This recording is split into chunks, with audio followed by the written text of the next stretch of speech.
The assault broke on the perimeter 3 times before dawn, and each time Sarek Vihan watched it fail, he felt the cold thing in his chest grow slightly larger.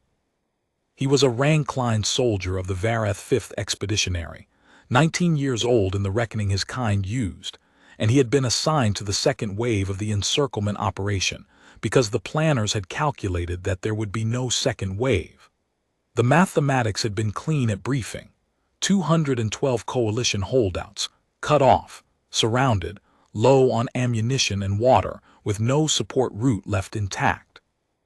Goreth Sul, his section commander, had told them they would walk in behind the first wave and process the surrender. Goreth Sul had used the word process with the tone of someone discussing paperwork. The first wave had not returned. Not the soldiers had returned in small groups fast from the wrong directions, with a quality in their movement that Sarek Vihan had never seen in veterans before. They were not running in the way soldiers ran from fire. They were running in the way creatures ran from something they did not have a category for. He watched them filter back through the tree line in the gray hour before the second assault, and the one detail he kept returning to was their eyes. Varath eyes compound wide, calibrated for low-light threat detection across the full peripheral arc, and they were all pointing back, not scanning, just pointing back the way a compass points. Back at the perimeter. Goreth Sul remassed the second wave at 440, standing in the hollow between the two ridgelines that the operational maps had designated a staging area. He had 68 soldiers and a fire support team with a tri-mount position at the tree line. He had not spoken to any of the first wave returnees. In his operational account, logged afterward, he listed the reason as time constraints. Sarek Vihan, who stood close enough to hear the returnees trying to speak to Goreth Sul before the second wave stepped off, thought the actual reason was different. The actual reason was that Goreth Sul did not want to know what the returnees were trying to say. The perimeter was a crater seam position, a ring of interconnected shell craters and improvised earthworks that the coalition holdouts had assembled from the debris of the first 2 days of the bombardment. The Varath fire teams had shelled it for 36 hours before the encirclement was complete. The planners had believed that 36 hours of fire support against a 200-soldier position in the open would reduce it below functional capacity. The planners had not been here. Sarek Vihan stepped off with the second wave at 4:57. Dawn was 40 minutes away. The hollow gave way to a wide, shallow slope that led up to the crater seam, across approximately 400 meters of ground that had been cleared by the bombardment, nothing standing above knee height. The soil turned to powder, the powder lit gray-blue in the ambient glow of the orbital support platforms burning the cloud cover away. It was a good approach, clear sight lines, no cover for a defending force to suppress from range. The fire support team had the tri-mount covering the eastern arc of the perimeter. The plan called for a straight advance, overwhelming the forward positions, and then a fold-in movement to collapse the interior. At 200 meters, the position opened fire. It opened fire in a pattern Sarek Vihan did not recognize from the training manuals. Not massed, not concentrated on the advancing line as a whole, the fire came in isolated pairs, each pair targeting a specific element of the advancing force in a specific sequence that took him 3 seconds to identify. Command personnel first, tri-mount operators second, communication elements third. He identified this pattern at the same moment the fire support team's tri-mount went silent, and by that point Goreth Sul had already dropped. The advance broke into a spread. Not a rout. The Varath 5th were professionals, and professionals did not rout, they adapted. But the spread meant the fold-in movement dissolved before it began, and the second wave reached the forward edge of the perimeter not as an assault, but as a scattered thing. Individual soldiers finding cover in the blasted ground and returning fire against positions that seemed to shift every 40 seconds. Sarek Vihan found a crater of his own at the 80-meter mark and pressed himself into it, his weapon up, scanning. He was close enough now to see the perimeter clearly. What he saw was not what the briefing had prepared him for. The holdout position was not a defensive line in the way he understood defensive lines. It was something the humans had made from nothing, crater rims reinforced with shattered vehicle panels, firing steps cut into the earth at intervals that allowed overlapping fields of fire without clustering targets. Every position he could identify had a partner position covering it from a different angle. The whole arrangement was less a fortification than a mind made visible in dirt and metal. A decision structure, the evidence of many people thinking one coordinated thought under fire, over days, without resupply or reinforcement. He watched the position work. A section of second-wave soldiers reached the rim at his left flank, 6 Vareth pushing hard, close enough to breach, and the perimeter did not meet them with a massed volley. 2 defenders shifted, drew the 6 into a narrowing lane between 2 crater rims, and held them there while a third element came up behind the 6 from an angle that did not exist in the approach geometry. It should not have been possible.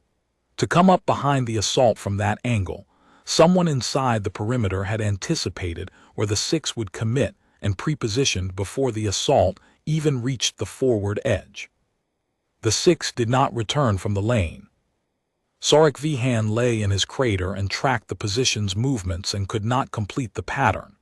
Every time he thought he had identified a command node, the point from which decisions were radiating, it moved, not individually. The whole network shifted, recentered, redistributed, and the shift happened in the gap between 2 firing sequences, in a window he estimated at 11 seconds. 11 seconds to restructure an entire defensive position under contact. He had studied the coalition's doctrine before deployment. He had been told they were a capable force with inferior numbers. He had not been told about 11 seconds. The third assault came at 5:30, the sky beginning its gray dilution toward dawn. He went with it. All the survivors did, because Gorthsul's second was a soldier named Kethmaras who had climbed the Vareth command hierarchy through efficiency and decisive action. And decisive action at 5:30 was to take the position before the light got any better and the humans' fire advantage with it.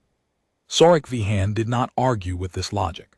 He ran with the third assault across the blasted slope and tried not to look at the shapes the previous 2 waves had left in the powdered earth. At 50 meters, he saw her for the first time. She was positioned at a break in the crater rim, a gap no wider than a body, reinforced on both sides with vehicle steel, with a firing lane that swept the approach at the precise angle that covered the dead ground his section was crossing. She was small. The armor she wore was coalition standard, cracked on the left shoulder, with a field repair patch over the cracked section done in a different color. Her hair was pulled back. He estimated her age at perhaps 20 standard years, which he understood was young even by human reckoning. She was directing fire. Not by radio, he would have seen radio. Not by signal, he would have detected signal traffic. She was directing fire by something he could not instrument, turning at intervals of 3 to 5 seconds to call words to the positions flanking hers, and the positions flanking hers were adjusting in ways that tracked the assault's movement precisely, as though the entire perimeter were a single organism and she were its coordination system. She identified his section's approach vector, shifted the flanking positions to redirect fire, and reacquired her own lane, all in the time it took him to cross 20 meters of open ground. He watched her as he crossed the 20 meters. He was not supposed to watch her. He was supposed to watch the ground and the cover and the fire coming from the forward positions. But something in the way she moved made it impossible not to watch, not grace, not beauty, but a quality of total integration with the situation, as though the burning position and the incoming assault and the 2 days of encirclement, and whatever injuries she was carrying behind that repaired armor, were simply the conditions she was operating in, neither less nor more significant than the terrain. She had no expression he could read. He had studied human facial communication before deployment. She had the look of someone doing arithmetic on a problem that mattered. He reached the cover of a wrecked vehicle frame at the 30-meter mark and pressed himself against it, breathing. The third assault had reached the perimeter on the western arc. He could hear the breach, the particular noise of a position under collapse, the shift in the firing rhythm that indicated a gap had been forced. He moved toward it. This was what the plan called for. Get to the breach, push through, collapse the interior. He rounded the vehicle frame and found the breach had been sealed. Not by reinforcements, there were none. By two humans who had repositioned from the eastern face of the perimeter, abandoning their own positions to cover the breach, accepting the open eastern arc as the cost of keeping the western intact. The two of them were holding the breach against 7 Varath from the third assault, holding it from a half-covered position that left them exposed in the oblique, and they were holding it successfully, and he could not understand the arithmetic of this at all. One of the two was the young woman. She had moved from the coordination node. She had moved from the position that managed the entire defensive network and replaced herself at the breach, the most exposed point in the line, the place where the position was closest to failing, and she had done it in the time it took the breach to develop. He fired at her from the oblique. He hit the vehicle steel beside her position. She turned toward the impact, assessed the angle, shifted her body 2/3 of a meter to close the exposure, and returned fire without breaking the rhythm she had been maintaining on the 7 Varath at the breach face. The assault at the breach stalled. It stalled, and then it failed, and then the third assault pulled back, not because command ordered it, but because the individual elements of the third assault each independently reached the same conclusion at approximately the same moment, which was that continuing forward would not produce a different result. Sarek Vihan pulled back with them, crossed the blasted slope in the growing light, and reached the tree line at 612. He sat against a tree with his weapon in his hands, and did not speak for a long time. Keth Maras was running a headcount, moving through the survivors with a communicator logging positions. He reached Sarek Vihan and asked for his status. Sarek Vihan gave it, uninjured, full ammunition count, ready to proceed. Keth Maras moved on. Sarek Vihan watched him go. The sun was fully up now. In the light, the blasted slope was clearly visible from the tree line, 400 meters of open ground with 3 waves of Varath soldiers laid across it in the geometric patterns of their respective approaches. The perimeter was quiet. Smoke rose from 2 points inside it, thin and gray, the kind of smoke that meant cooking fires or equipment maintenance, not crisis. The kind of smoke that meant the position was going about its business. 212 coalition holdouts, cut off, surrounded, no supply line, no reinforcement, no extraction route, after 36 hours of bombardment and 3 assault waves. Sarek Vihan did his own arithmetic. The number he arrived at was different from the number in the briefing. The briefing had said 212. His arithmetic produced something that did not have a number, because what he had watched across 3 assault waves was not a force sustaining a position. It was something that had made the position itself secondary. What was being sustained was something else, something internal, something that the encirclement and the bombardment and 3 waves of assault had tested and had not found. He thought about the young woman at the breach, the 2/3 of a meter shift, the unchanged rhythm. He thought about the 11-second restructuring, the prepositioned element, the firing pattern at the command nodes. Keth Maras came back and said command was requesting a 4th wave assessment. He wanted Sarek Vihan's opinion on viable approach vectors, given what the 3rd wave had produced. Sarek Vihan looked at the slope. He looked at the thin gray smoke rising from the perimeter. He thought about what he would say. He was 19 years old, 3 months into his service, a rank-line soldier who had not been consulted on approach vectors before today. "I don't have a viable approach vector to report," he said. Keth Maras looked at him. "The position is 212 infantry in an improvised fortification with no resupply, A fourth wave. I know what a fourth wave would be, Sarek Vihan said. I watched 3 waves. I know what a fourth wave would be. Kethmaras was silent for a moment. Then he said, "Is this a refusal?" Sarek Vihan did not look away from the perimeter. The smoke was still rising. The position was still quiet.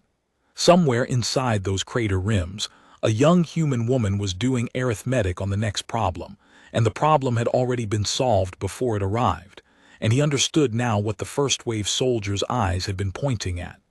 Not the position, not the fire, not the dead ground or the shifting defensive network or the 11-second restructuring under contact. They had been pointing at the understanding.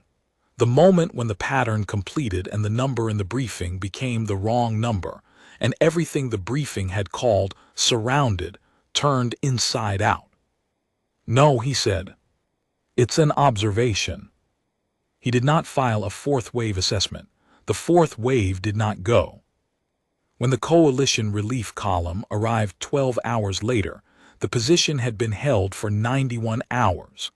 Of the 212 holdouts, 177 were still alive and in their positions. The perimeter held its smoke until the last coalition soldier was clear. Then it stopped, the way a thing stops when it has finished exactly what it was built to do, and not one moment earlier.